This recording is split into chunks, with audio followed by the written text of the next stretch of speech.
Milo,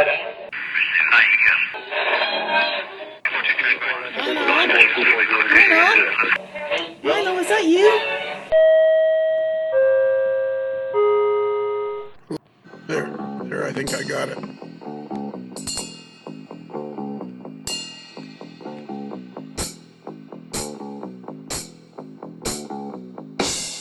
Okay, it's episode, I don't know what episode this is, but it's another episode of the always exciting A Modeler's Life. And tonight, it's just me, myself, and I, and my longtime friend, Seth Gartner. Say hi, Seth. Good evening. Good evening. Good evening. Good evening. Gartner. I bet you your name must get spelled wrong a million times. Right? Because there's Garner, there's Gardner with a D, and there's Gartner with a T. Yeah, D usually finds its way in there more than a T. Yeah, I would say so. Yeah, and I wonder why that. I wonder what the origin of the two names is. The difference. Somebody went with a T and somebody went with a D. Probably just poor spelling habits. Yeah, like a thousand generations ago. Yeah, it came from Romania originally, I guess. Oh, did it? Yeah, I know. Romania. I didn't know that. I didn't know. I thought it sounds like an Anglo name to me. My great grandfather came over, and the legend is from the area of Transylvania, which is present day Romania. And then my grandfather came over to find him in New York and wasn't overly impressed with what he found, so he ended up moving onward and going west to some other connection he had, and ended up in the Ohio Valley region in the pottery business. In the pottery business? Oh, your grandfather was in the pottery business. Yes, he was. And my father as well. Oh, really? I didn't know that. And my brother has the business now. Oh, okay. And then is that all in is it Minerva? Minerva, Ohio. Minerva, Ohio. So there's a family pottery business. It supported the pottery business, yes. However, through 40, 50, 60 years, the pottery business has kind of peaked and is diminishing. And my father started plastic colors, and that now is the dominant business. My brother is involved with same family name, but he's involved strictly with colors for the plastics industry. Really? Plastics, yep. Colors. So that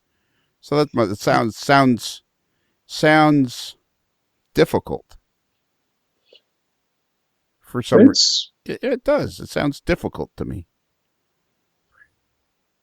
Does that make sense? No.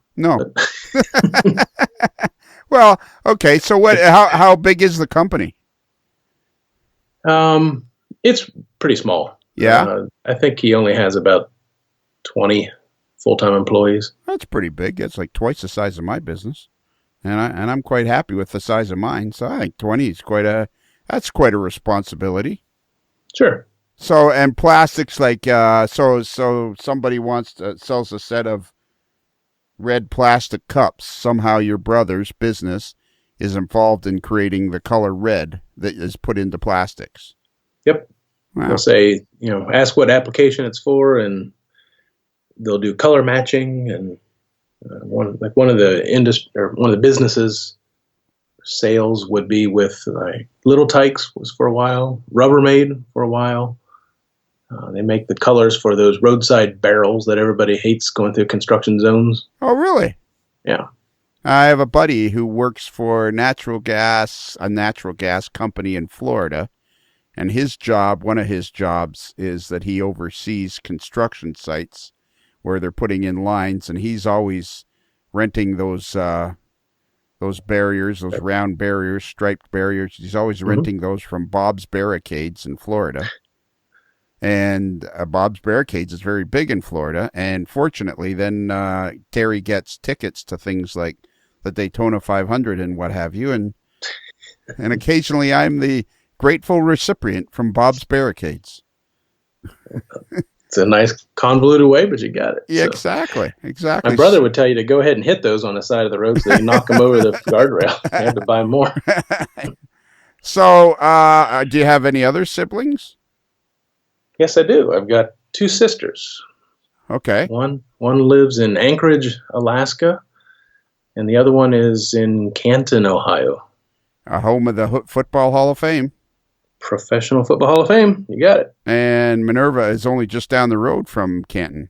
It's about 20 miles east of there. Okay. It's not much of a place. I think it has about 7 stoplights and yeah, and 7 pizza shops. And did you live there like your whole life until you moved away to university?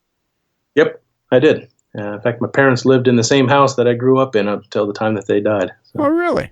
So you're a regular Midwest guy. Salt of the earth? Salt of the earth, Midwest guy. I would say that. And how did your sister end up in her Anchorage? She enjoyed skiing and ended up on a ski trip that went to Alyeska, just south of Anchorage. Right. And did not know anybody on the ski trip. It was with a different city. They had an open seat on the airplane charter. And she decided she'd go anyways. And a friend of a friend said, hey, my brother's on the ski patrol up there. So she ended up going up there, not knowing anybody, and found this guy on ski patrol. And they hit it off in a very fun kind of way. And she ended up dating for a while and then ended up getting married and moving to Alaska. And she's been up there for about 18 years. And how did she like? She must like it. It's an amazing place. The challenges of living there with dark winters and the weather. I know you got snow recently here this yes. fall already, but she beat you by that up in Alaska. And spring comes very late, but the view out of her window of her home is just truly $1 million view. I mean, it's amazing to look out across Potter's Marsh and see mountains that are over 250 miles away. I mean, that's just crazy. It really is a beautiful place. Well, while we're on the subject, let's get this particular subject out of the way. I was looking forward to going to Alaska because our mutual friend, Stuart Sterling, lived there, and him and I were becoming close, and I was thinking, perfect. I'm going to get to go to Alaska. Stuart will be there. I'll have I'll have somebody I know up there. And then he passed away on us. Yes, we all got robbed on that deal. We got robbed. That's a good way of putting it. We got robbed. Kathy, for sure, his wife. Yeah. I got the privilege of meeting him twice on 2 trips up there to see my sister, and because of you. And we called you that one time from the Moose's Tooth Cafe. And pizza and drinking beer, and we said, let's call Lionel, see if he's around. And by golly, he answered the phone. I thought that was the coolest. That was one of the coolest moments I've had since I started this podcast, is when you guys called me because you'd met because of the podcast. And I thought that was the coolest thing. And I'm sitting in my house in Florida. And when I got off the phone, my wife said, that was just about the dumbest thing I ever heard. When one of you said to me something about, I needed to get up there, and I said, yeah, I guess there's like flights to Anchorage or something like that. I was so dumbstruck that you guys were calling me from the restaurant. I was like trying to come up with something. I miss Stuart. You were right. That's the best way to describe it. We got robbed. Yep. Yeah. All right. Well, let's not talk about that, or we'll be turning our happy faces into long ones, and we're gonna love Stuart forever. So that's the end of that. That we will, and our life is better because of him. So. Absolutely. So, have you been a model railroader all your life? I think so. I did not come down Christmas morning and find a train around the tree because my brother's 10 years older than myself, and I grew up with his experiences. So initially, it was a Lionel train on a figure 8 on the bottom side of the ping pong table. So if you wanted to run trains, you had to flip the ping pong table over, and nobody got to play ping pong. But he also had an HO gauge layout that was built on a higher dedicated bench or table. And my earliest remembrances are he would go off to elementary school, and I could climb on a chair and get up there. And I didn't know how to turn the thing on, but I got pretty good at slinging those cars around by hand around curves and switches and stuff like that. So that's where it all started for me. Yeah, and from there, and now just recently, you've been featured on the cover of Model Railroader, August 2018. I sneaked in there somehow. That's Lou Sassy did a pretty good job making my railroad look nice. Oh, so Lou Sassy took the photos? Yes, he did. I've never actually met Lou. Nice guy. Yeah, I've heard nothing but good things about him for sure. So he arranged one day and came down, and it took him. I'm assuming it took him, best part of a day to do it. Yeah, as coincidence will have it, he was coming down to give a featured talk at one of our clinics. We had something known as a Railroad Modeling University in our NMRA Carolina Southern Division, and he was the featured talk. And along with his visit to our area, because he doesn't live but about 2.5 hours away, he came over and viewed my railroad and another gentleman who lives literally 2 streets away from me. I think he saw a couple other ones as well and did some test photos and submitted them off to Calmback. And when he got thumbs up from them, then he made plans to come back. So the other gentleman 2 streets away was earlier in the summer. I think it was May of this year, Jack Parker's Piedmont and Western Railroad. Yes. So he got to have the notoriety of being on the cover of Model Railroader with his model railroad, which is a fabulous model railroad, no doubt about it. And then I got to follow along a few months later. Well, pretty cool. And was it as cool for you as it was for me the first when it happened? Like, I remember I was like higher than a kite when my layout was featured on the cover of Model Railroader. It was a little surreal. We were on family vacation over in Europe this summer, and I was checking emails at one point, and something came up from Calmback, and I, for some reason, clicked on it going through, and I looked at the picture there, and it was like, I think I recognize that. So it was a neat moment.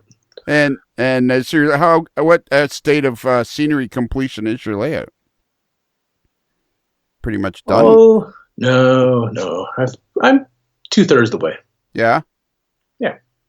And so what? It's called the Piney Fork, the New York Central Piney Fork Branch Railway. I call it that just because I like the word Piney Fork. I think it has a neat ring to it. The official name is the Alliance Branch, but I did nothing to model Alliance, Ohio. It's north of Minerva. So I didn't think it made sense to call it its official name because it wasn't referenced to anything on the railroad, whereas I do have the town of Piney Fork and the mine at Piney Fork, so it just kind of rings better for me. And is Piney Fork an actual place? Yes, it is. Okay. And because this is all based, your layout's based in the area that you were born and raised. It is. I've tried to recreate it somewhat. Oh, you've done a beautiful job. I've had the opportunity to be in your home at least once. That's going back maybe 7-8 years ago now, eh? Well, I don't know how far back that was. It's probably more than that. My kids, I think, were in elementary school. Really? Now they're in high school. Well, it can't be any more than 10 years because I only had been driving back and forth to Florida by myself. It was back when you were doing the what's Lionel doing now thing. Remember that? Yes, I do. Yeah, for some reason or other, I became fascinated with the fact that I was convinced that everybody that was on Facebook was interested in what I was doing. I turned out that perhaps people weren't as interested as I originally thought. Now. You've got a whole community that follows after you now. You know that. Exactly. Yeah, but I remember coming and like I don't have I remember mostly I was fascinated by the Packard, your father's Packard. But at that time, I remember it was in a finished part of the basement. Yep. And it kind of went around the walls. But it's 3 levels. How did it end up as 3 levels? Not really. It's 2 levels. All right. Everywhere. When I look at the yard in Minerva, Ohio, I always viewed it from the highway looking west. And when I drew out the layout track diagrams, I couldn't come up with a way realistically in my mind to be able to view it from the other side. So I had to do another turn, and it's now a deck that is 6 inches below the other level, but it gets the railroad reoriented, so it makes sense in my mind. Okay. And when you were a child in Minerva, yeah, that's it, Minerva. Mm-hmm. It seems like I should say something else, but it looks like Minerva. Um, I'm looking here on. I'm not the New York. Hang on. What am I looking at? The New York Central. Like, what am I looking at here? Hang on. New York Central Modeler. So that's a New York Central. Is that part of the New York Central Historical Society? Yes, they have a e-magazine that goes along with their historical society. They have a spectacular historical society, don't they? It's coming. They've actually got a physical plant for it now, a building in which they can do scanning and storage and things of that nature. Years past, I guess it had just been in storage units. So they've made a large leap forward to being more credible. Yes. Yeah, and I see here. So, anyways, I'm looking at the 2000 first quarter edition of 2014, and it says you were friends, or you. There was a railroader, Chuck Syme. Chip Sim. Chip Sim. I wasn't even close. Chuck Syme, and it's Chip Sim. Is it Gardner or Gartner? Yeah, it's both of them. Yeah.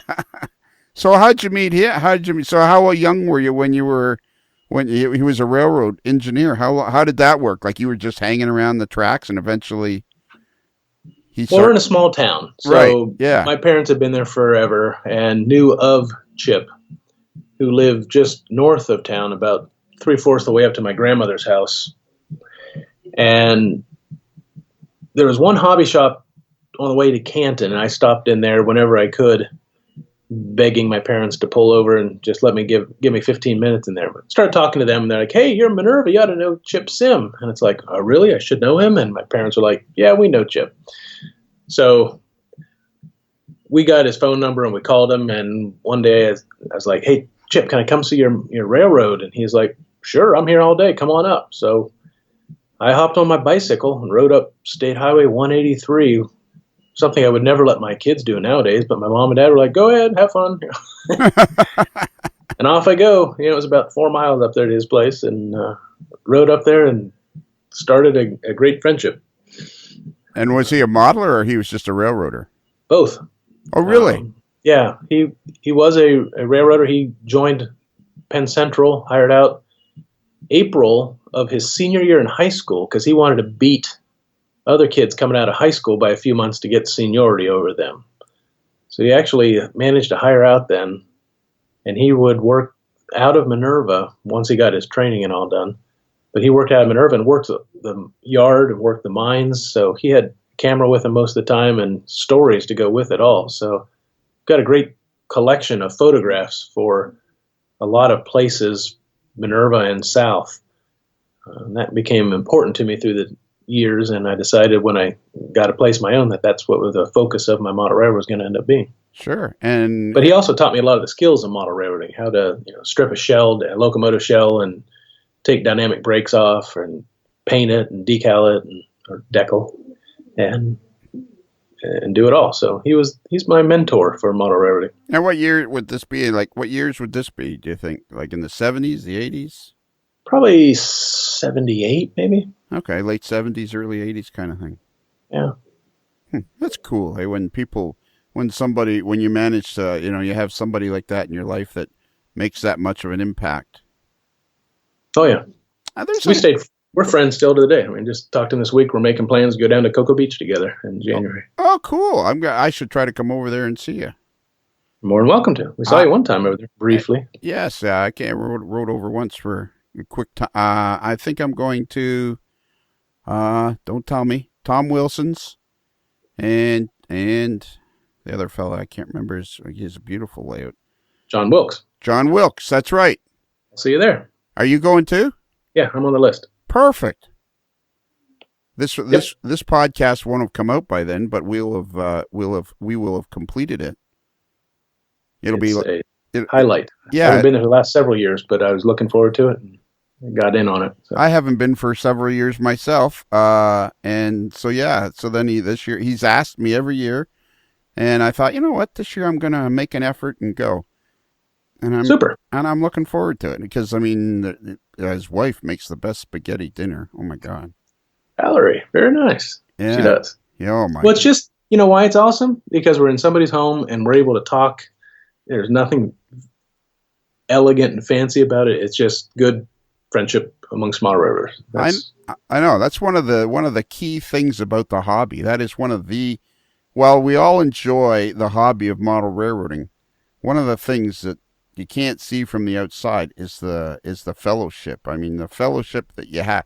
My father said it to me 100 years ago because he was a model railroader and he worked at IBM and we used to go to a fella's house who, by the way, was a doctor.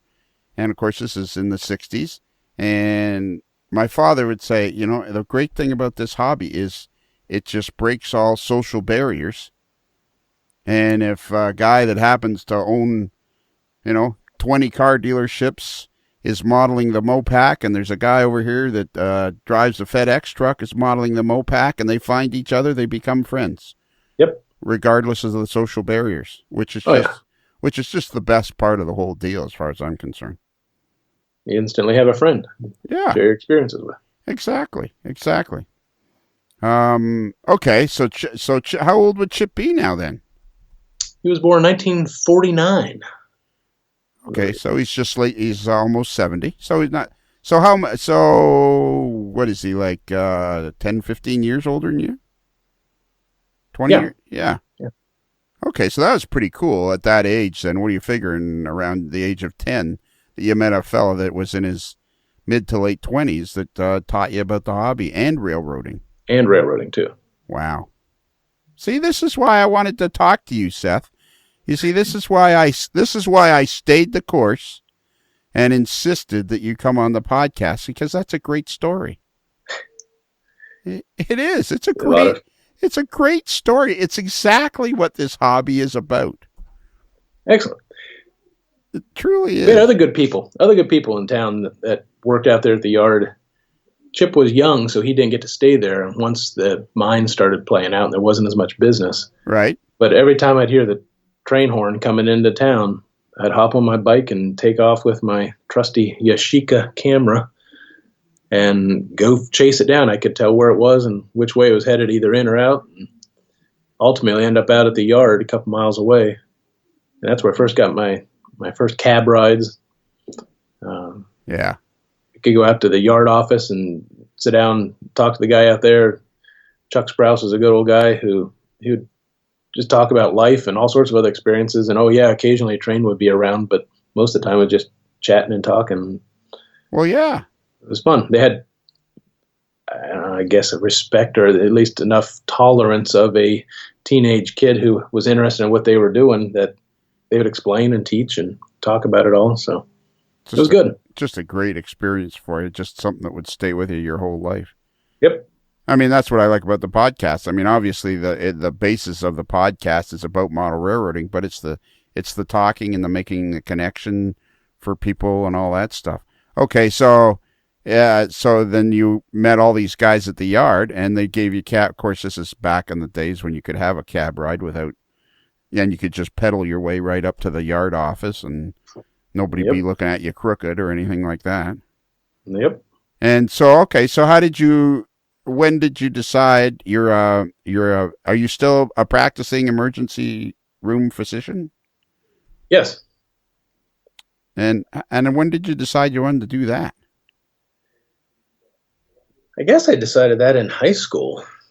You got to go through the different aptitude tests and military ASVAB tests and other things. And it's like, what do you want to do with life? And after you say, I don't know, then you kind of realize, well, I got to come up with something. So I guess in my quest of always figuring out how things work, the human body became a complex and interesting thing to study and think upon. So medicine became more intriguing to me.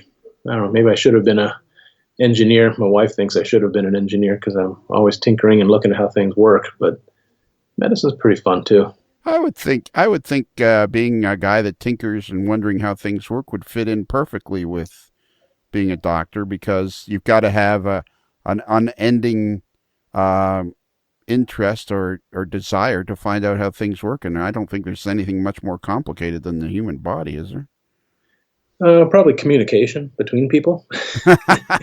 Yeah, but we've got that solved. We've solved that. You would think so, but you know what? It really isn't. What's in your head and what's in my head may not be the same thing, despite our common languages. That's true. But I mean, yeah, for sure.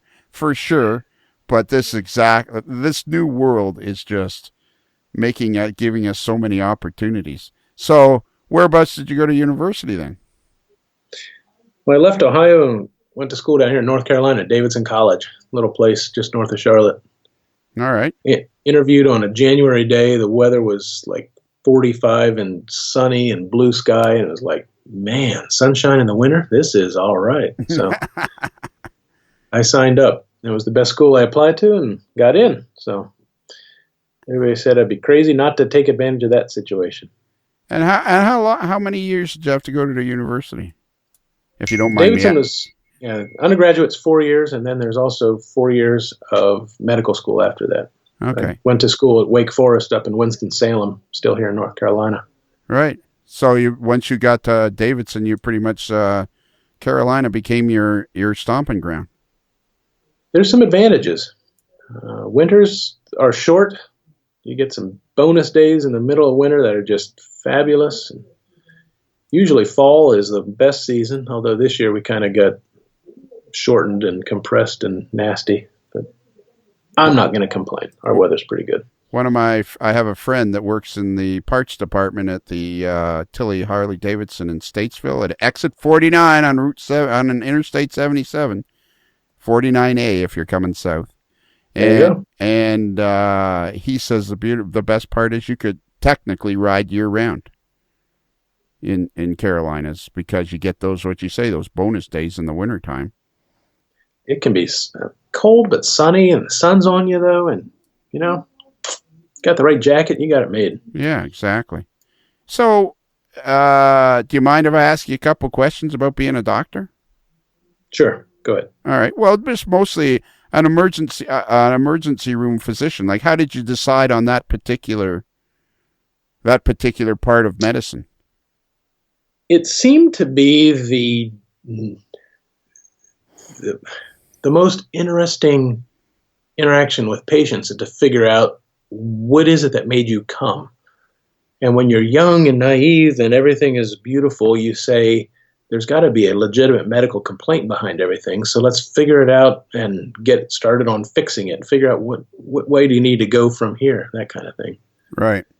So that was sort of my quest to figure out what was going on with people. It worked well with that. Yeah, and you just have to have an unending desire to help, I think. Sick patients are very easy to take care of. Right. There's lots of people that use emergency departments that are looking for social problems, and that becomes the challenge. Yeah. To try to put a social Band-Aid on somebody's problem from the emergency department. They're not happy, I'm not happy, and it wears you down. Yes, I would think so. I would think that would be a very a really hard problem. I've spent a bit of time in hospitals in the last few years, and so. Yeah, but you know why you're there. You know where you're going. Yeah. That one's not so much of a head scratcher. Well, yeah, exactly. Yeah, and I mean, I think I'm a great patient because I don't look on the internet. I hardly ask any questions. It's like I'm at one of the best hospitals in the world, so I'm like, you know what? You just do whatever you want and tell me where to stand. Awesome. That's good. Yeah. And look how far it's gotten you. Oh, yeah. 1,300 and some days later, you're doing the right thing. Absolutely. It's a combination of showing up at the right time. And I was actually talking to my secretary today. I actually said to her, I said, I really believe part of it is the fact that I kept it. I just said, you know what? I'll keep going until I get sick and let these guys do whatever it is they do well. And boy, you stumble across some of the best people in the medical field when you stumble across people that care, it is really an experience that is hard to put into words. It's a relationship, Lionel. It's two people. It's not just you. It's not just them. Yeah, you're probably right. Boy, I've met some spectacular people. It Anyway, works. I'm sorry. It works. It does. It sure does. I'll tell you. Okay. So, all right. So now you've been to university and were you doing model railroading while you were going through university? Like not necessarily modeling, but were you has it always been like, because I've seen your layout and because of the quality of your layout, it's obviously something that's important to you. So was it always in the forefront, or like, was it always there with you all the way along? I would say yes. It was just at college for 9 months of the year. You can't do a whole lot. So I knew things were around, but I also knew my time would be coming. So it can sit on the back burner. And through college and through medical school, it did. And then probably the last part of medical school, I started realizing I want to get back into it and get my fingers going. So I remember the Stewart F units came out about my last year of medical school, and they were pretty spectacular. And those are probably some of my first purchases as a adult getting back into the hobby. Yeah, I still have them to this day. I had gotten out of the hobby for a little bit, and when I got back in my mid to late 20s, I had bought an Atlas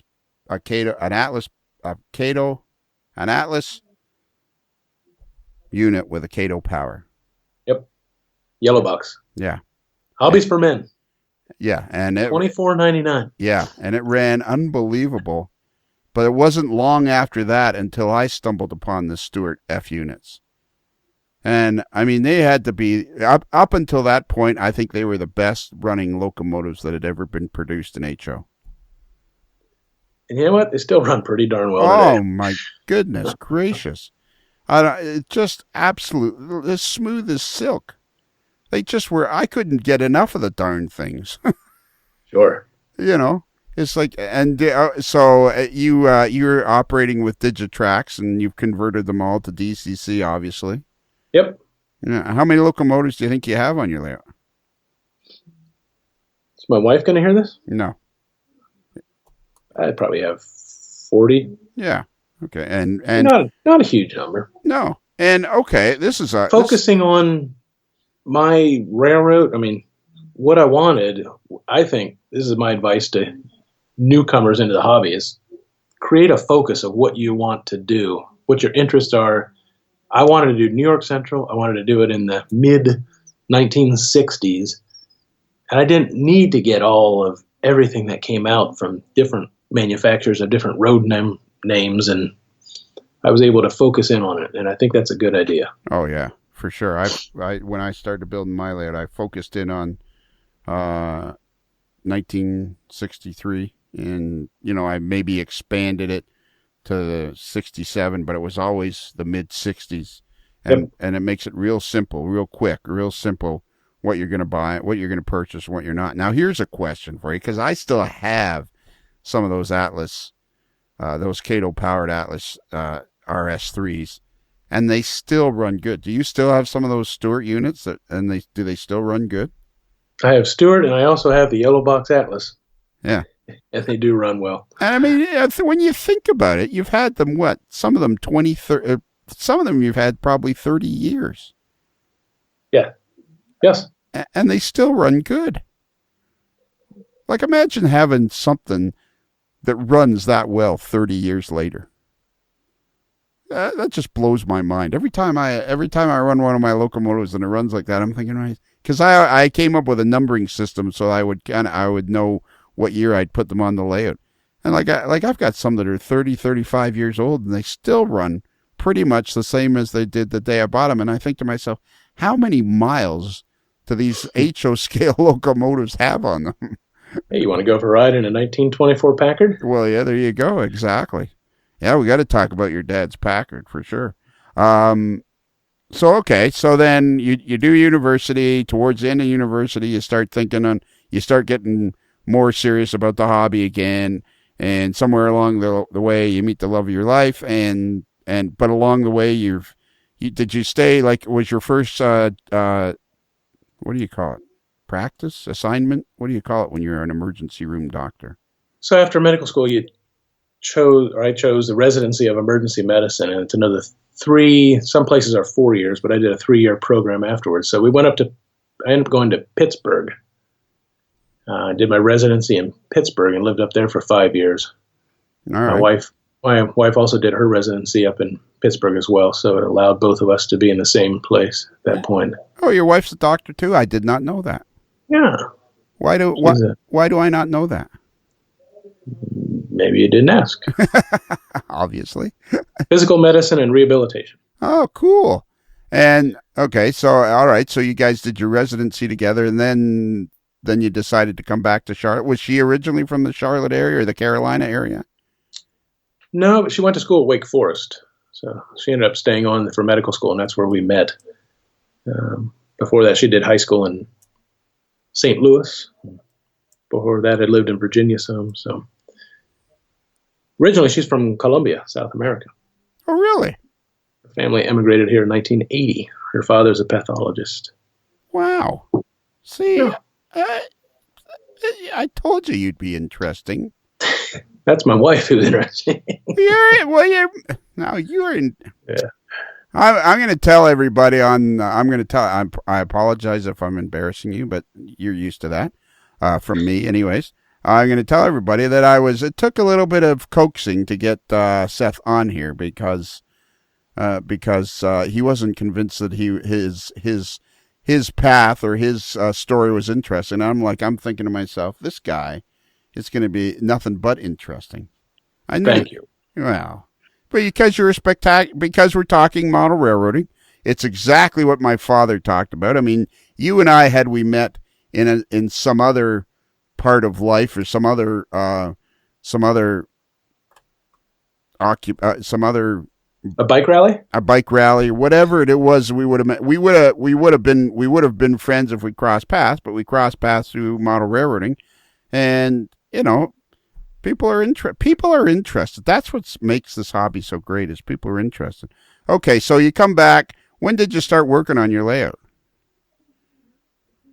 I had a short, we were 5 years in Pittsburgh, so I had a short time. I worked on a layout up there. We came back to Charlotte after that. We ended up building a basement with a home on top so that I could indulge my hobby. And that was in 1998 we moved in here. Okay. And it was an unfinished basement, so I worked about 2 years on getting it up to finished status. As my wife insisted, before I started a model railroad, we had to have a finished, presentable basement, knowing that I would probably get distracted, and that's probably a good idea on her part. I think so. But it gives us a nice basement, so it's a nice place to look at, enjoy, and there's also a model railroad in there. And yeah, I've been working on it since then. Yeah, you have a beautiful setting where your model railroad is, and I think that's really important. Like, I know people are excited to get going on their layout, but if they spent that, few months or 12 months or a year and a half or 8 months, whatever it took for whatever size area they were working on, and they finished it right up, in the end they'd love the spot even more. It's only so much time. You got to focus your time. Once a model railroad starts, everything else kind of, I don't want to say it goes second burner, but because we've obviously had 3 kids and do a lot of other stuff as well. Well, yeah. But okay, let me ask you this question. What is it about the hobby? This has become my quest with the podcast. What is it about the hobby that, like you say, as soon as you put that first piece of bench work, it's hard. It's almost like, with people in video games, it's like you can't stop. Once you get, like you say, you got to finish the basement first or whatever, because once you start building that bench work, it's just, you're drawn to it. What do you think it is about the hobby that makes it like that? I think in the world there are producers or creators and consumers. And I think people in the hobby of model railroading are generally the creative type people. We're producing something.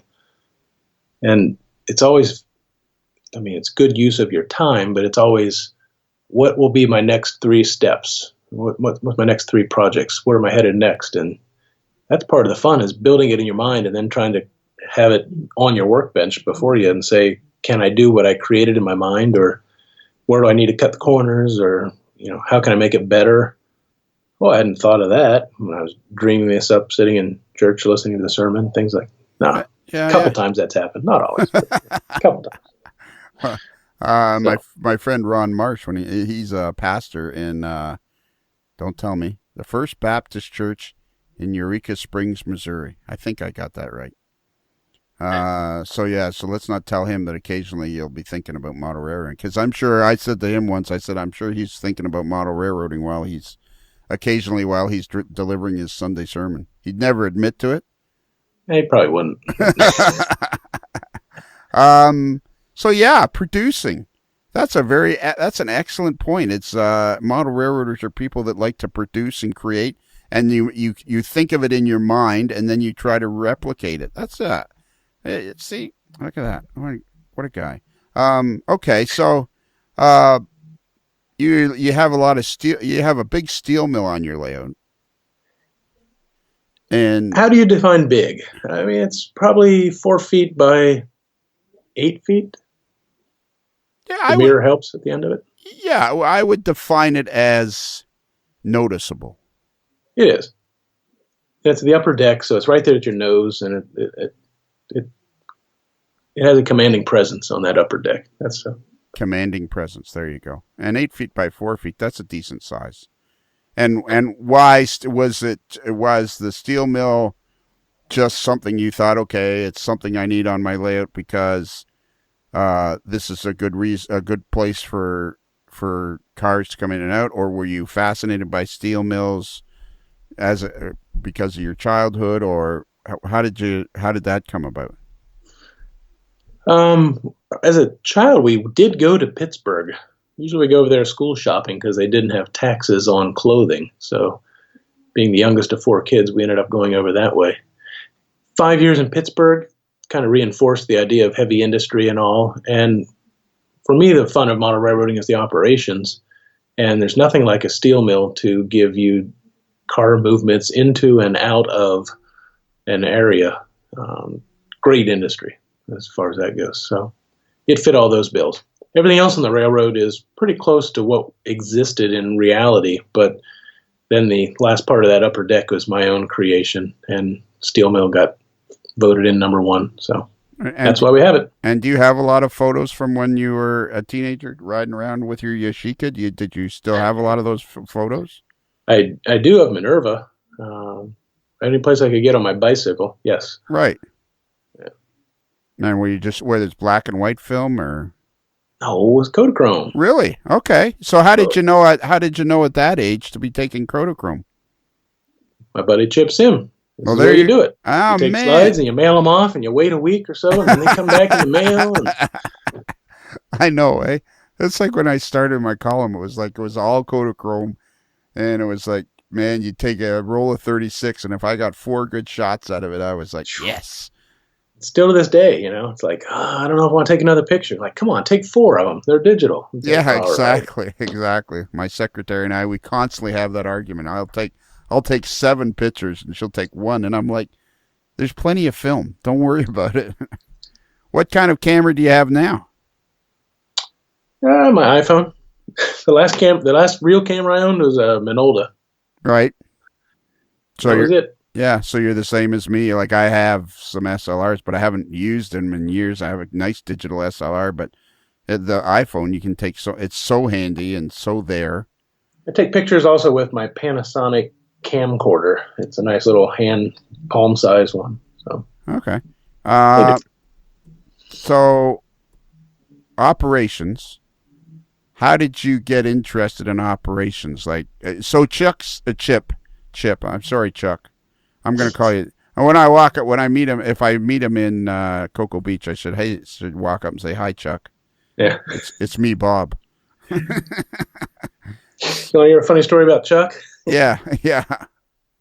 So when I was in my last year of medical school, I went with my roommate out to the coast and went to beach house for a week with his family, and then he had their families, neighbors and stuff would come in, and this old truck driver would come in for a few days of it all. And unfortunately, he's hard of hearing. And so we met the first time, introduced myself. Hey, I'm Seth. And he goes, what's your name? I said, Seth. And he goes, Jeff? I said, no, my name is Seth. Sean? No, Bill, my name is Seth. He goes, oh, hell, I don't know what you're saying. I'm going to call you Chuck. So still to this day, whenever I get around this old ex-roommate's friends or family, they look and they go like, hey, Chuck, it's you. So that was my alias. Yeah, Chuck. there you go. I always went by Nick because Lionel was like, there's some people that know the name Lionel, and there's a lot of people that are like, how do you spell it? Arnold? No. Lionel. 4 letters. Yeah, yeah, exactly. Easier that way. Yeah, so I just go with Nick. You know, if you go to a restaurant or something, it's Nick. Just call it Nick. So all right. The black hat. Yeah. So what kind of layout did Chip have? Do you remember? Like, was it big? Was it like 10 by 10? Was it? It filled probably half of his finished basement area.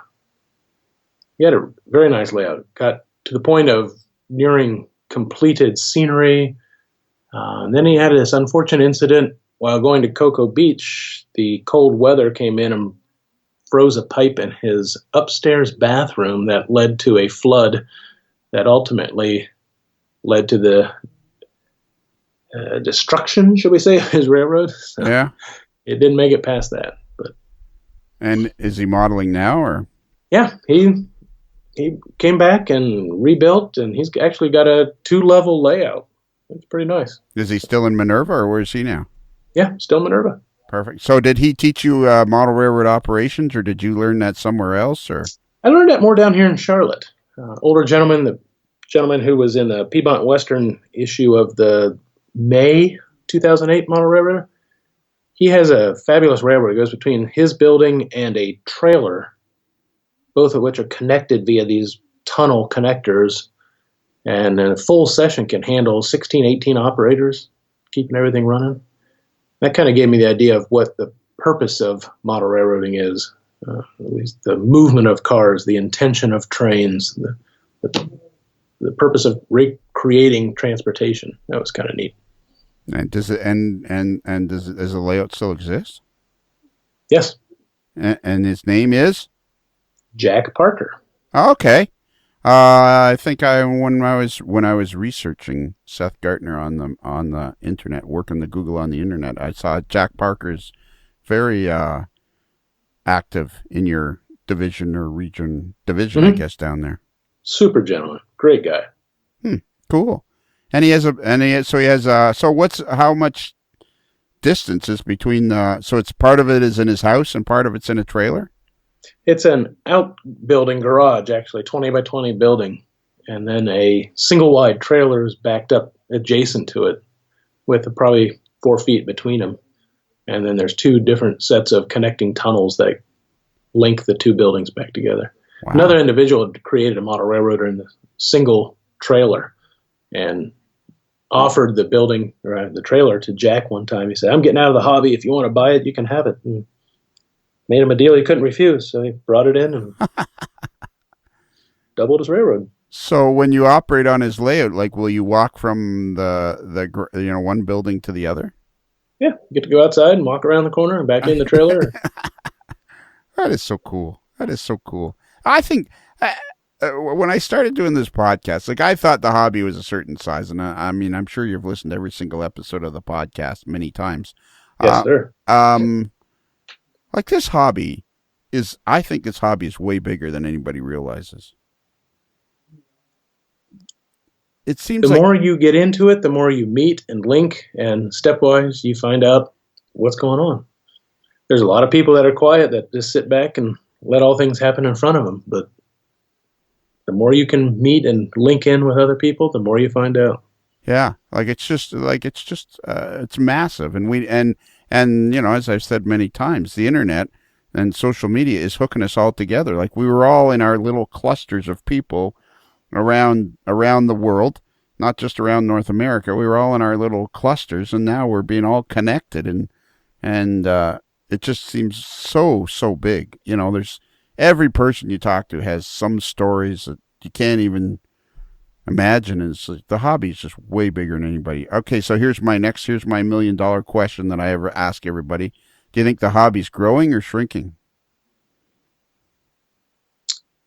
I think the awareness of what's going on around you, I think the hobby is growing in that context, yes. I don't know per capita number of individuals involved with it. May not be as keeping up with the attrition of our older model railroading friends that pass on. Yeah, not sure. I can't decide because I really feel like there's a real surge of youth because of YouTube and all these things. I really feel there's a surge of youth. And of all the people I've interviewed, you'll be like probably episode 118 or something like that. And for all the people I've interviewed, almost everybody starts at a young age.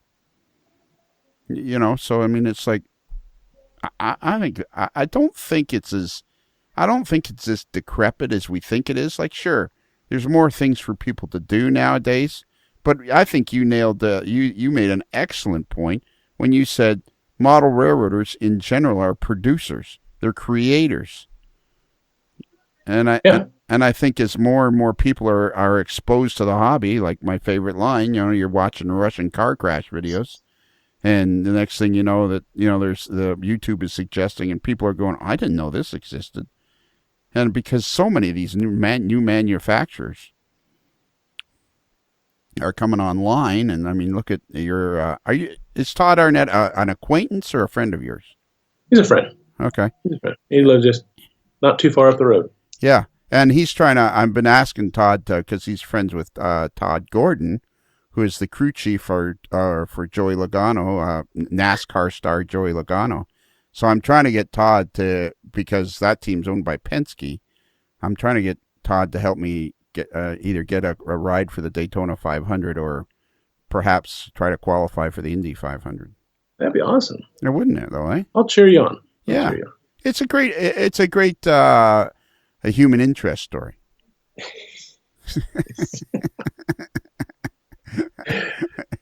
Glad you think so. Poor Todd. He was trying to get me. What is the Norfolk and Western? Is that his society? Yes, it is. Yeah. Historical Society. Yes, it is. And showed up a week early. I showed up a week early, and you didn't help at all. I didn't, because I was good. Yeah, I'm sorry. Don't tell him that. because I was like, I still get tired easily. So, and to be completely honest, Todd was excited to have me come and be part of it. And I'm thinking, and Todd is a wonderful guy, and I'm thinking, okay, well, this sounds cool. But I was a little apprehensive as to why Todd was excited to have me come, right? So I'm like, okay, but I'm still looking forward to it because Todd's a really good guy, and Shane Wilson's going to be there from Scale Trains. And I was, have my remote interviewing stuff. It'll be fun. You know, I'll find my spot. It'll be good. And I was not paying attention at all. And I'm thinking, okay, and I set out, I start driving. And of course, you and I start messaging each other about how we're going to spend the weekend together. So I'm not even thinking about it. I'm driving up from my house from Florida and thinking I'll just hit this. And I get to the hotel on Friday evening about 9:30, and I walk into the lobby, and the first thing I think to myself is, man, you'd think that there'd be like registration tables and the best kept secret in town. Yeah. And I'm thinking, this is really odd, but okay. Maybe it doesn't really kick off until tomorrow. So I walk up to the desk and I said, I got a reservation. And he goes, name? And I say, Strang. And he goes, I don't see it here. And I said, well, and I said in a very snotty voice, I said, well, I've got a confirmation. And I pull out my number and I hand it to him. And he says, and the gentleman goes, and if you come next weekend, we'll have your room for you. Get your room ready. And what were your next two words at that point? Yeah, yeah, yeah.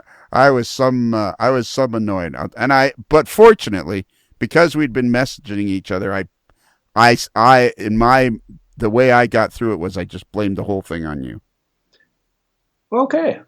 And you got over it, right? Yeah, I got over it because it was all your fault. There you go.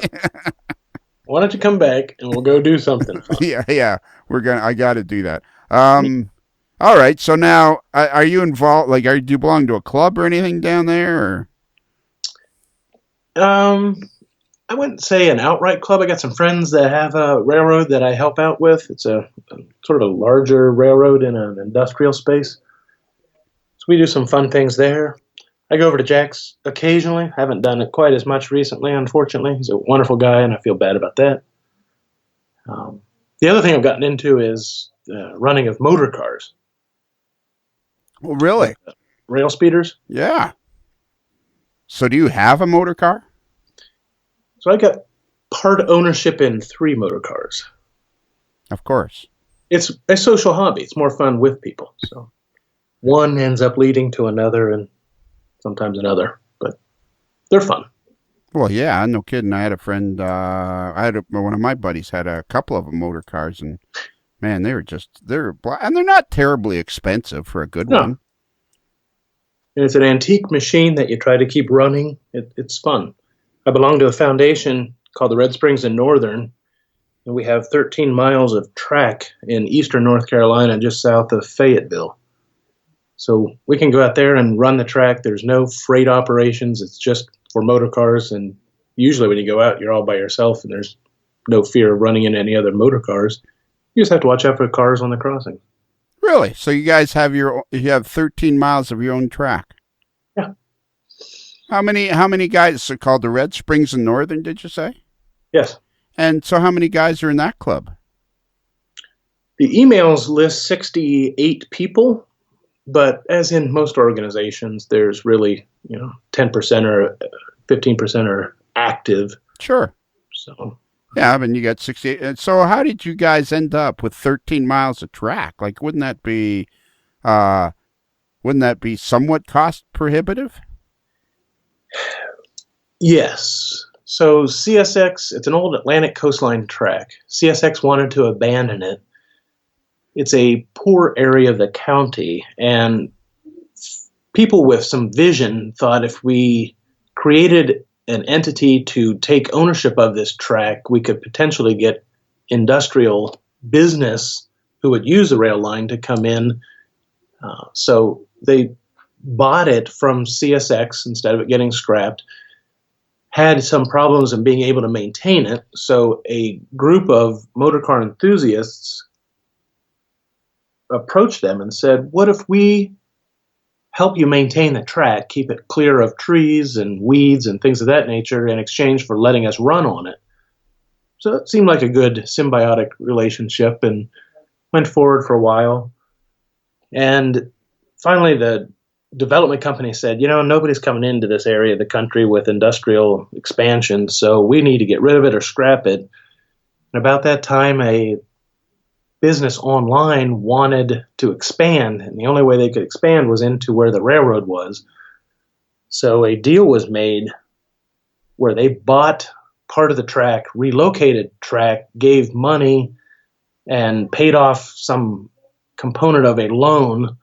And at the end of it all, this nonprofit foundation was set up, owning 13 miles of track and not having any debt with it.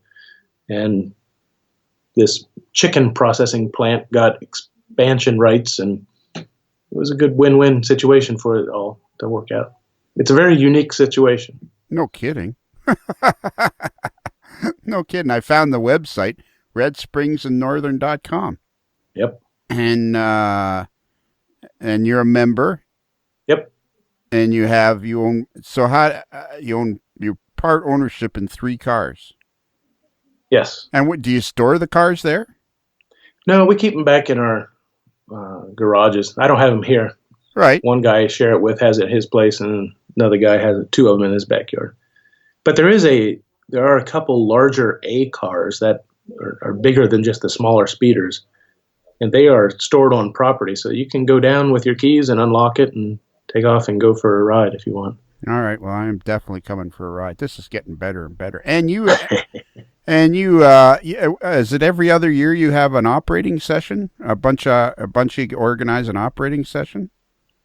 We did, and then we kind of fell off that horse. So we haven't done it now for several years. Shame on Okay. us. All right. Because But we did talk about that. That was a good memory. it's a lot of work organizing operating sessions and operating groups, isn't it? And it got handed off to somebody else, and I don't think it kept going at that point. So Right. And do you have regular operating sessions on your layout? I do not. I should. It's a lot of fun. That's why I build it. I want to, but I haven't. And have you had operating sessions on your layout? Oh yeah, I probably had, I don't know, 15. Okay. It's always a nice time. And how many guys do you think you need to operate your layout the way you want to operate it? Like about 8 or 9. Oh, okay. So a fair size. Yeah. And when you're okay, so you haven't. When was the last time you had an operating session? It's probably been about a year and a half. Okay, but are you one of these guys that gets down there and runs the layout anyways? Not as much as I should, I'll be honest. I end up just working on building scenery, is what I've been doing. And when some of the scenery ends up taking half the railroad, or actually not half, but the middle point of the railroad out of service because I'm making messes and got it all covered up, and that's when I stopped doing the operating session. So I got it back opened up and might have to get an operating session going here over this holidays. Yeah, well, because operating is not just it's not hard. It's not a hard thing to do. But it's like there's some preparation that's required. Yeah, I want everything to work right. Yeah, exactly. That's half the fun is having people come over and enjoy operating it. Sure. And would you say like you use Digitrax? Yes. And why did you choose Digitrax? Is that the DCC system of choice in the Charlotte area? I would say it is, yes. And are you an electrical guy, or do you need help with that? I would tell you I can pretty much manage it all there electrically. Oh yeah. Okay, well, that's Yeah. cool. Well, that's because you're working on your dad's Packard. There's not much electrical there. So have you got that running? So okay, so when I was there, you showed me your dad's. You inherited your dad's Packard. Yes, 1924. And wow, that's a huge car. It's long, but it's skinny. Yeah, yeah, I'll give you that. Headlights the size of Buicks. Or bigger. Or bigger. And so yeah, that's got a lot of good memories with it. Yeah, and I'm assuming when your dad had it, it ran and all that stuff. Oh, it still runs now. I can go out in it. Yeah, do you keep it licensed? Like, can you take it out whenever? Whenever I can get out my side yard. I think we're like 15 inches to the plus on rainfall this year, and it's been sort of a mud bath back in there. Oh, really? Eh? Because I drive through the grass to get it out. All right, because I think was it not in your garage when I was there many years ago? It probably was. Okay, and so since then you've moved it. Do you have like a building you store it in, kind of thing? Yeah, garage in the backyard. All right, cool. Yeah. So 420 square feet. What is that in actual dimensions of your layout?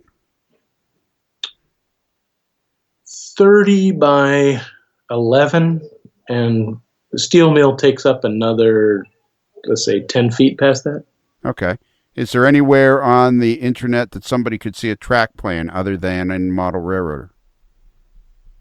I guess they could look at it on that New York Central Historical Society modeling page. All right. I did not see the track plan. Yeah, that was the first place it was drawn up. All right. This is the 2014 edition. I do not see the track plan. Are you sure you're not just pulling my leg, are you? I don't think I'm pulling it. I don't see it on this particular edition. Maybe it's in another edition. But it was it's in Model Railroader August 2018. Yep. And what else can I ask you about your layout? I mean, it's like it's a beautiful layout. Like how far along do you feel like it's completed? I think I'm probably 2/3 of the way through. Yeah. It's And interesting how the interest, I wanted to, from back in the days of Pittsburgh, I believe, I bought a kit. Industrial Heritage Models made kits. And for some reason, they decided to make a model of the tipple, Colgan tipple, in Amsterdam, Ohio. And I bought one. I had it, and it sat in a box forever. Sat in a box so long I lost the instructions and ended up having to find a set of instructions off of eBay when one was auctioned. And I sent a text or an email to that lady that was selling it. I said, "Hey, any chance you can make a photocopy of the instructions for me?" And bless her heart, she did. So I sent her some money. Anyway, so I wanted to build that tipple, and then you kind of get that part done. And then it's like, well, if I did a little bit over around this corner, and then I could connect the two in between. And so it's just sort of a stepwise progression of areas that interest me at the time, I think, is the way I approach my scenery.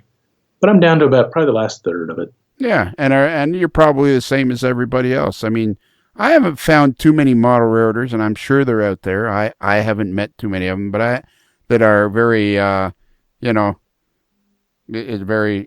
you work on this part, then you work on this part. It seems to me the hobby just encourages, like you say, I'm going to work over here on the steel mill, and you get excited about building the steel mill, and then you decide to work on the coal tipple. And always learning. New products that have come out, static grass, that wasn't there when I first started. So a lot of new new materials, I guess, to use, and learning how to make the most out of them. Yeah, it's fun. I think that. And any of it looks better than the bare naked layout before it. So. Oh, absolutely. It's amazing what a little bit of, if I was to rebuild a layout, I think I would just do one single track around the room and build the scenery, and then start cutting in sidings and have a completely scenic, even if there wasn't much to see other than just green hills. Having it scenic makes all the difference in the world. Sure. You're a part of the OPSIG, I see. Yep.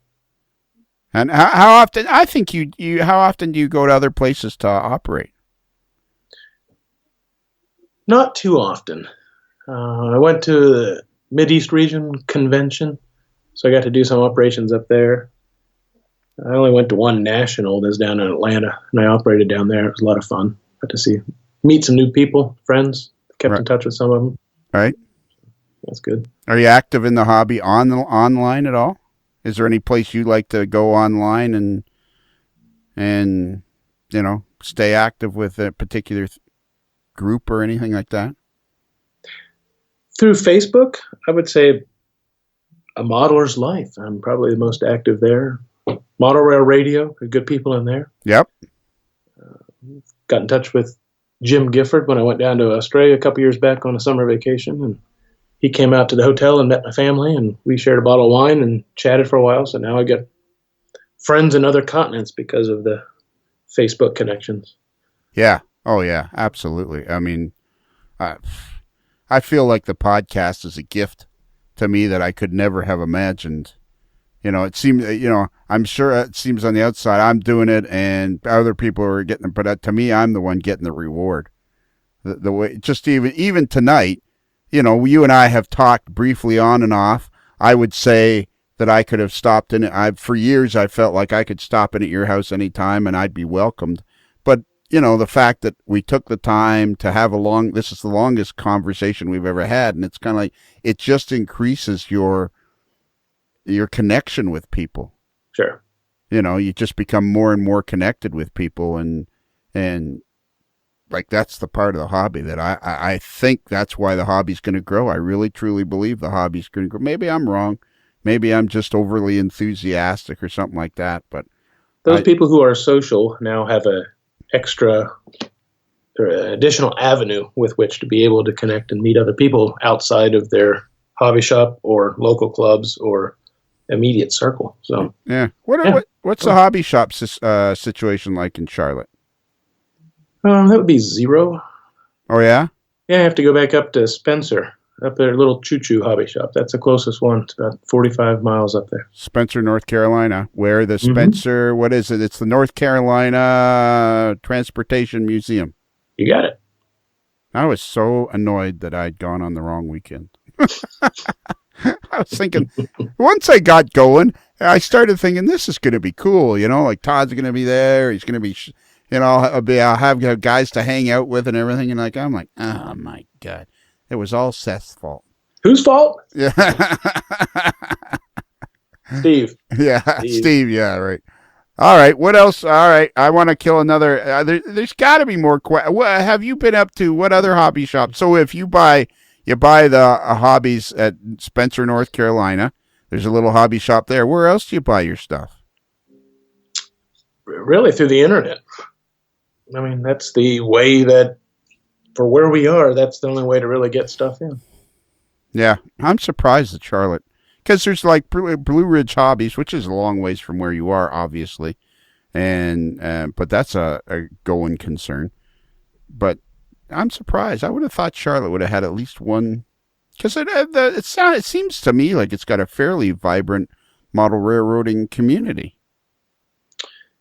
I always say the density of model railroaders in Charlotte is not as great as when you go up north, like Pittsburgh in Ohio.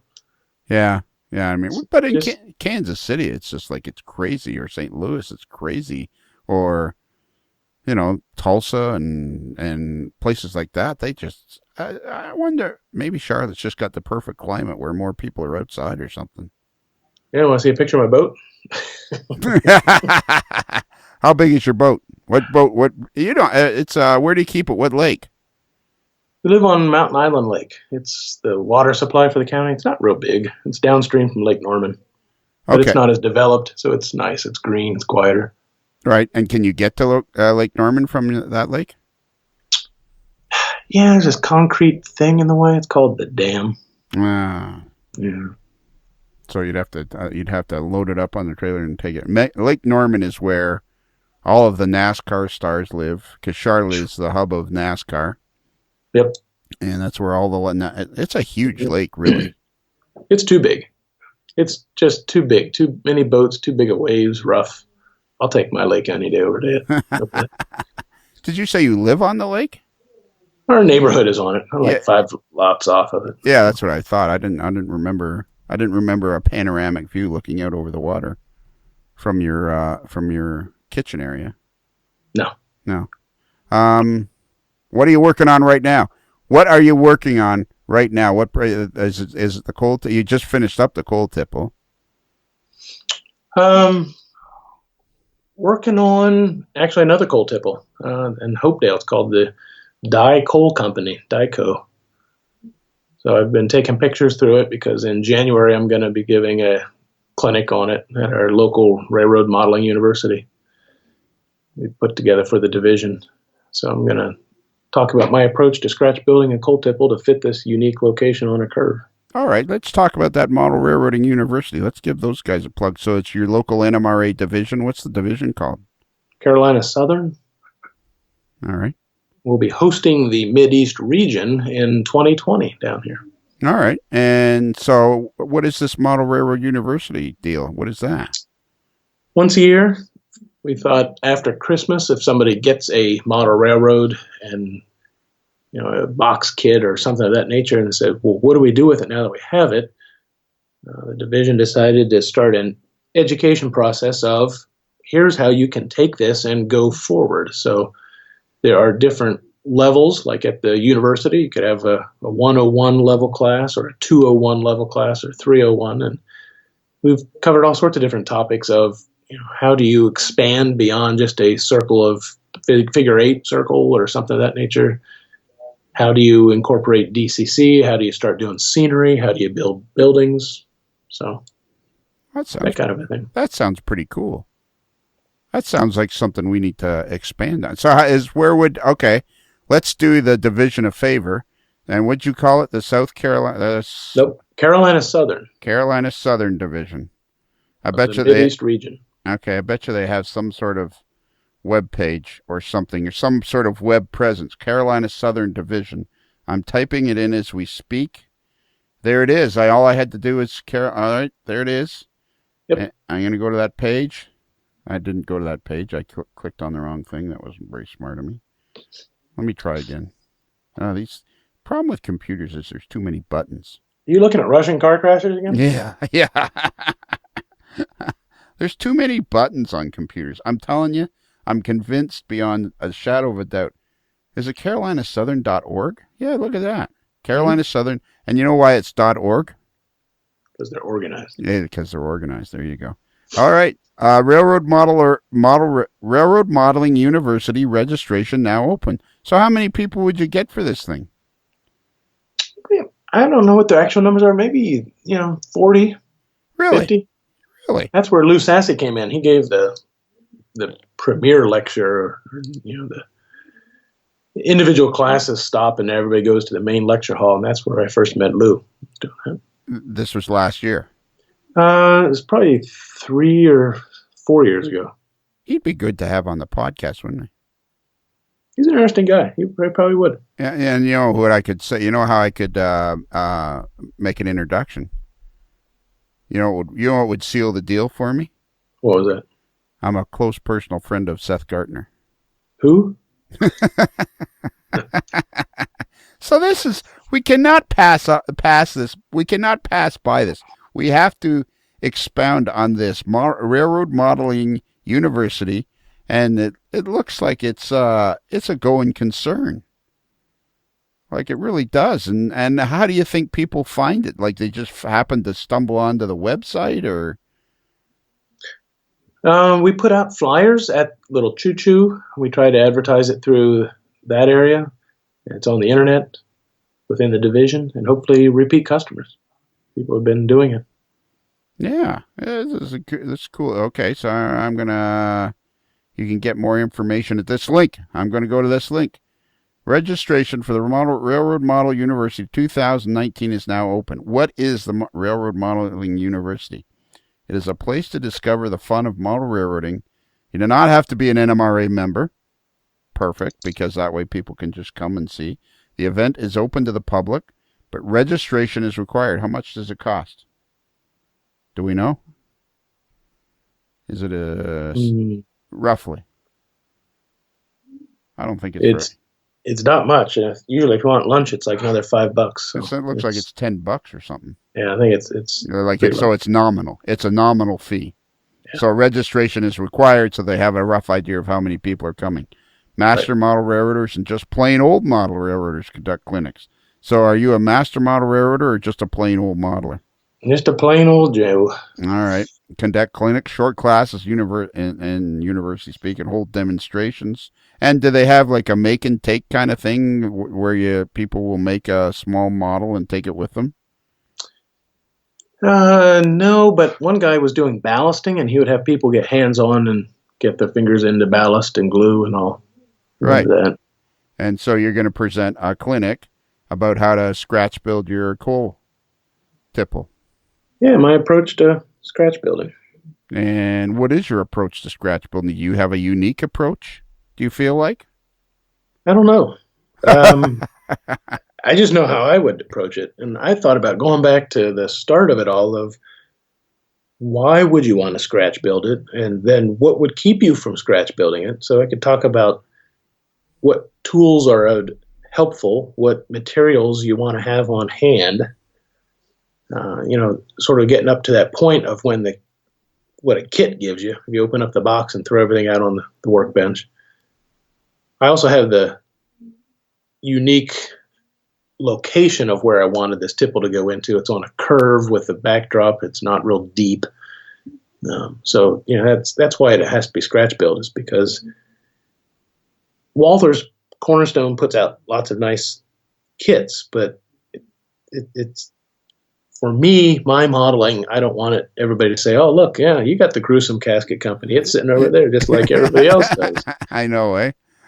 I've got photos. I know of history. I've got a lot of buildings I've scratch built just because of the pictures of it all. But there's other places that you can't open up a kit and fill it into where you need it to be. So That's why I want to scratch build. It's for me. It's not for others. It's for me. So I don't think scratch building structures is nearly as hard as people think, especially if you do it. Like if you use styrene, you can pretty much scratch build anything if you have a picture of it. It's not nearly as difficult as people think it is.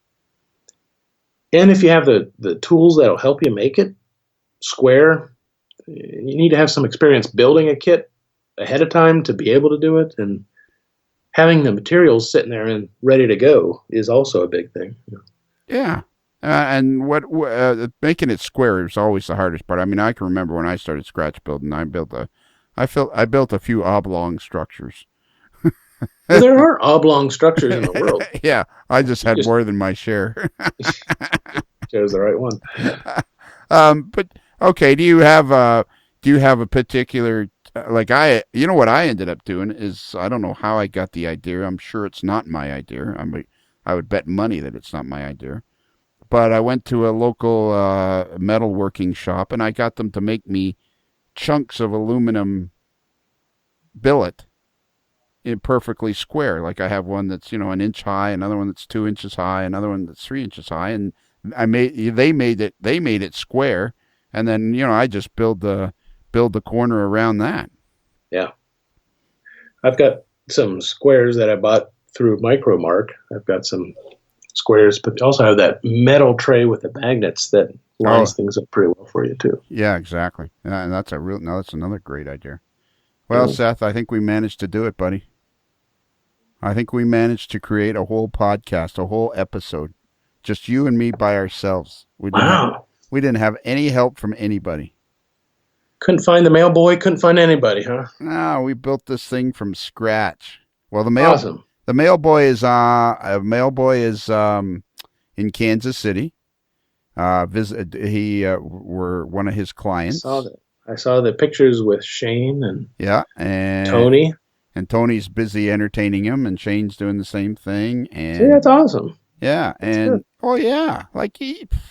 I had the best time in Kansas City. We went to the National, and all the guys we had there, it was like great. And Joe Cummings, he went to an NMRA event tonight, and everybody's out busy. And I thought this is going to be perfect because I wanted to talk to you anyway. I feel like we've had a private conversation that we're going to let the rest of the world in on. Shh, it'll be our secret. No, we're just okay. We're laying it out there, buddy. We are laying it out there because you and I have known each. I stopped in once, and then I bought a house in Florida about 10 years ago, and then on one day, maybe 3 years after I bought the house, my wife, she'd started to have trouble with her hips, so she would fly, and I would drive the dog and all the stuff. And I would stop halfway in like Summersville, West Virginia or something like that. And one day, I don't know, I got to Summersville at about 3:00 in the afternoon, and I thought, geez, it's only like another 9 hours from here. So I just kept on motoring. And it was from that point forward that I just drive straight through. Last time I did it there about 19 hours. Yeah, 2 weeks ago, 19 hours and 28 minutes. You're always welcome. I know. And I'm going to, you know what? And I thought for sure when this spring, I've yet to talk to Todd ever since. I've been afraid to talk to Todd. Would you apologize to Todd for me? I'll tell him. Yeah, tell him that I'm not a complete jerk. I really was going. I went to the hotel and everything. You even had a confirmation number. I even had a confirmation number and everything. You know what? So yeah. But if you come back, you got to spend a night or two. I am going to. You know what? Yeah. There's a lot to do. I've had since this is we are recording this in the middle of November 2018, and most people are aware of what my life has been like the last 4 years, and in the last 6 months, things have improved dramatically, and I'm starting to go back to, you know what, I'm going to start doing stuff again, and that's cool. Awesome. Yeah, life is meant to be lived. Yeah, that's for sure. Absolutely, I'm a very, very fortunate person, and I'm going to thank you because you're my closest. You're the friend that I have that's practicing. How come doctors are always practicing? Like, are they just trying to get it right, or? Always want to get better. Yeah. Okay. Yeah. Exactly. Um, yeah. So I'm going to thank you. As I'm going to thank you to thank all doctors. Although I constantly thank the doctors that I see. Cool. This has very been cool. I knew it would be. I knew it would be. I'm not disappointed at all. Excellent. We have alerted the world to Seth Gartner, and if they want to know more about his layout, the August 2018 edition of Model Railroader is right there. Yep. And I asked you once, but do you have you don't have a Facebook page for your layout? I do not. And you are on Facebook, so if somebody wanted to send you a friend request, they could. Yep. And do you have pictures of your layout on your personal Facebook page? No. No? Not too much. Sometimes I post updates. I do some here's what I've been working on type things. Don't be one of those guys that your layout is, you need to start letting the world know about your layout. I'm going to say the same thing I'm going to say the same thing to you that I was bugging Ralph Renzetti about. People would love to see a Facebook page about your layout. They would. It's you. How is it that you don't know that you have a great layout? It's all relative. Trust me. Everybody trust me. Seth has a great layout. It is a beautiful layout. And Seth is an excellent modeler.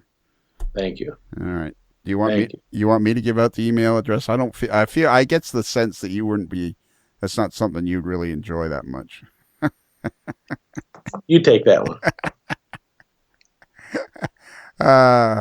Because I know you do it so well. You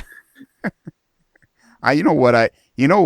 I would love to come operate on your railroad. I don't operate on railroads very much anymore because I do get tired. That is the only problem I struggle with, is I do get tired. And I'm always afraid that people are going to think I've lost interest.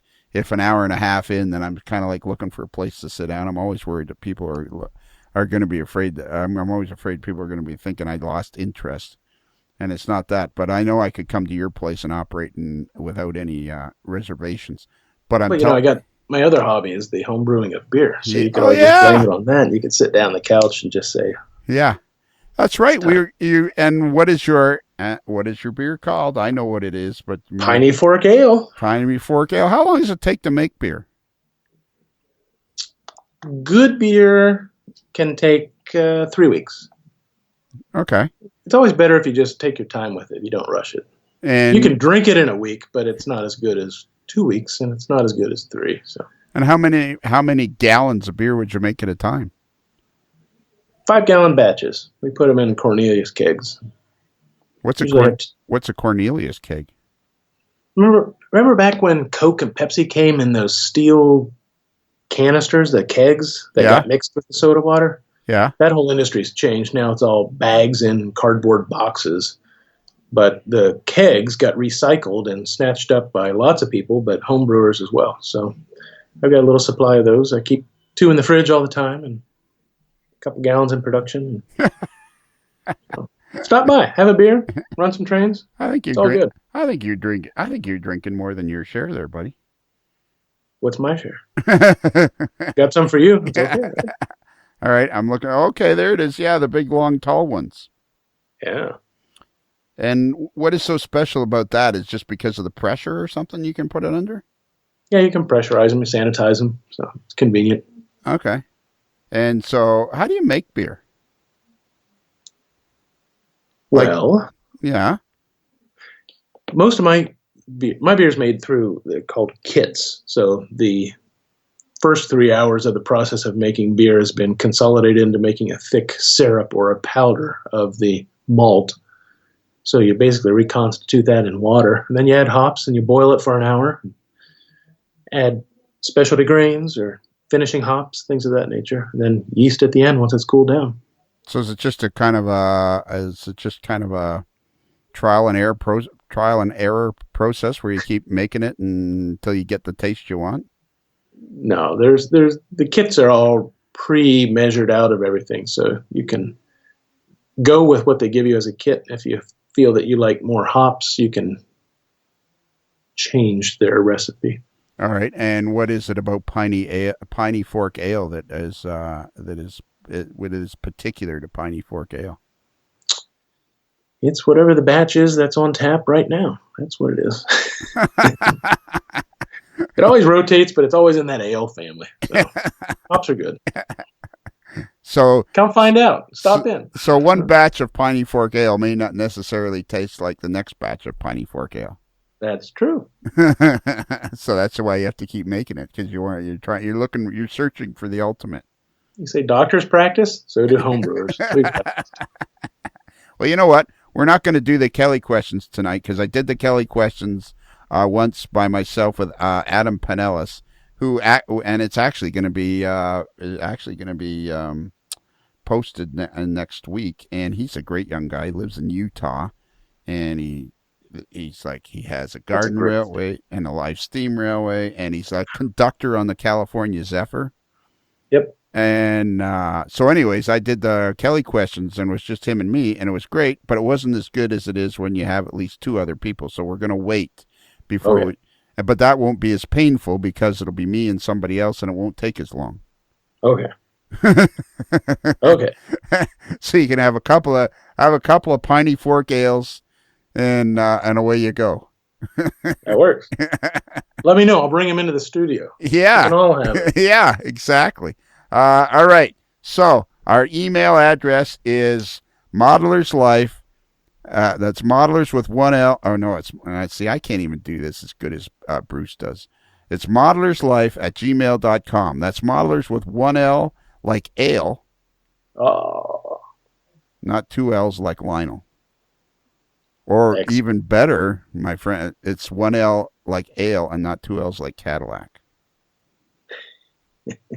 Someday you've got to see my friend Tony Cook, who's on the podcast all the time. You've got to see his Cadillac Eldorado. Oh my God, he bought this thing, and he sends me this. I know I've told the story a million times. Sends me this text. Should I buy this car? And I'm like, $7,000. So had 27,000 miles. I'm like, yeah, buy it. By two. Yeah, by two. And I want to come and ride. So how much preparation do you need for me to come and ride a speeder on this 13 miles of the... Come to my place. It takes 2.5 hours to get down there. Okay, so it's south of Charlotte? East. Down below Fayetteville. All right. Because there's a Fayetteville in near Beckley, West Virginia. There's probably a Fayetteville in every state in the Union. Like Springfield. It's probably like Springfield. There's probably a Fayetteville in every state in the Union. Greenville. And a Greenville. There's not a whole lot of Minervas. Or as my friend says, you're getting on my Minerva. Just outside the Canton, Ohio, home of the NFL football hall. Why is it there? Is that where NFL was started or something? That's where professional football got started, Eastern Ohio. Really? Western Pennsylvania. Yep. Oh, okay. All right. All right. So we give out the email address. Our website is amodellerslife.com. If you go there, there's all kinds of links, and you can see what episodes have been done and all that stuff, and see the crew and a couple of clinics and other stuff. There's other stuff there. Good stuff. That's right. So, now do you know what the only part that's left? Yes, I do. All right, let me get out so we can do it perfectly. I'm going to get out. I don't always get out the script, but I'm going to get out the script this time so we can do it absolutely perfectly, because we don't want to screw this up at all. So I'm looking now here. I'm going through the files. Thanks for coming to find me tonight, Lionel. Sure. Are you kidding? Thanks for coming and doing this, because I knew it would be great. Because you're an interesting guy. And thanks for talking to me about being a doctor too, because I wanted to ask you a couple of questions about that, because I think that's a really cool job. And I think a lot of people that aren't doctors are interested in what it's like to be a doctor.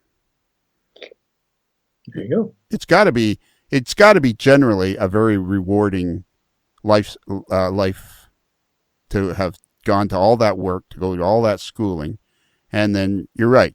there's some people it would be frustrating, but I mean, you must have some very, very rewarding experiences with treating people that are seriously ill and really need your help. That must be very rewarding when that happens. There's good and there's bad in everything. Absolutely. Yeah. That's absolutely. Although I haven't found the bad in the podcasting yet. I'm looking for that, but I'm sure there is. You ready? I'm ready. Well, Seth. Well, Chuck. Exactly.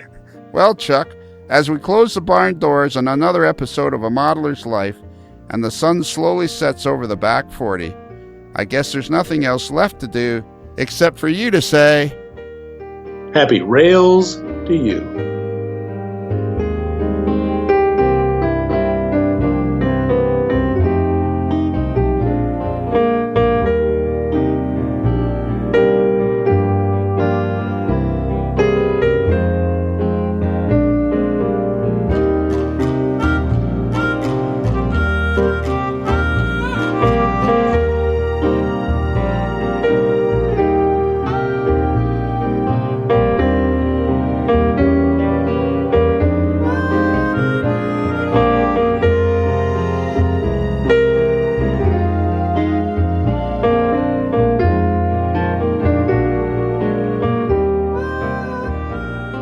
While in Busted Knuckle, guests of A Modeler's Life podcast stay at the Casa del Sol Motor Court and Inn, where late-night dancing at the Rumba Room is a magical event to be experienced. It's another Lincoln Homer.